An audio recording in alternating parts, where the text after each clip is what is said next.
Hi guys, thanks for watching. Today we're going to be doing the relevant story close. Now that reminds me, I actually have a funny story about that. So there was one time... Now this is a powerful closing technique because it uses the right side of the brain, or the right part of the brain. And the right side of the brain is stimulated by stories. And stories is actually how we make most of our decisions. We create stories, we fabricate stories in our own mind, we have stories, and these stories guide us. So the relevant story close is going to be leveraging that part of our human nature, and it's going to be telling stories to get us to make decisions. Now, whenever you can create a picture or create a story or a visual sales aid to help your prospects make a decision, the more likely you are to make the sale and to get a close, and to close quickly, close often, and close how you want to do, essentially to make the sale that you're trying to make with the prospect.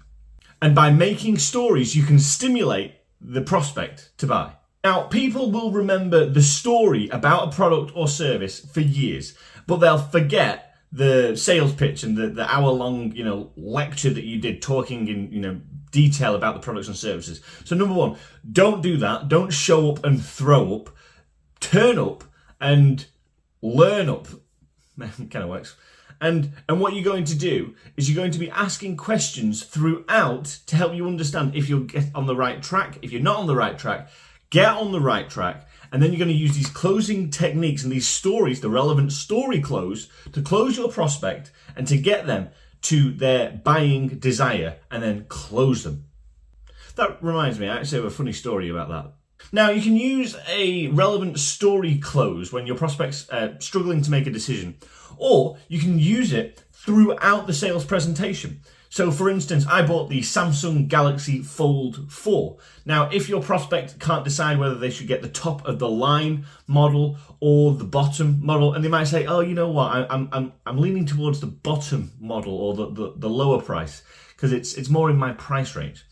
And you could say something along the lines of, Prospect, Mr. Prospect, Mrs. Prospect, are you worried about the cost or the price here?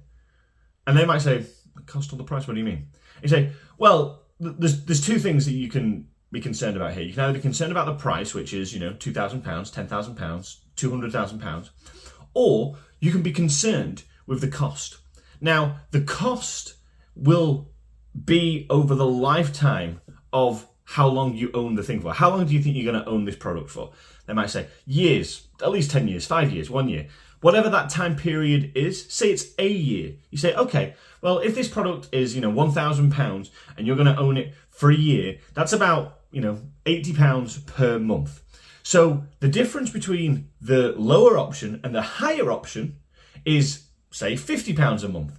Now, you're telling me that you think the price could be too much for that higher bracket. Now, that could be true if you paid all at once. However, if you pay in monthly installments, it'll only be a difference of £20. Now, my question to you is, what's more important, the £20 saving or getting exactly what you want?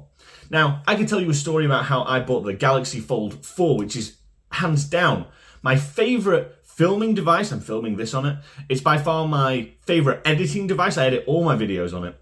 And my one problem with the phone isn't actually the phone's fault. When I bought it, I went for the lowest memory option. Now, the reason I went for the lowest memory option, it's because I thought it would be better for me. And I didn't think I needed the extra memory. However, in the fullness of time, in a week, 2 weeks, I smashed the memory capacity because I started doing things with it that I never thought I would. I started filming videos, all that kind of stuff.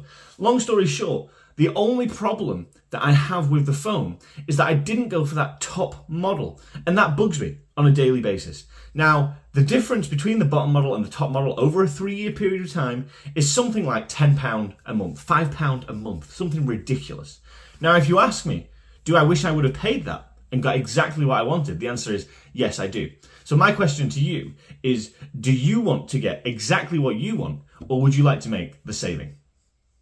Now, that's an example of a relevant story close. You can tell a relevant story about another prospect who was hesitating about buying this product or service, and they finally decided to do it. Now, you can also use another story like that, or you can use a story, that's actually a true story, or you can use a story where you basically talk about how a prospect was in a similar situation, in a similar space, and they essentially made similar decisions that led to them making the right choice for them.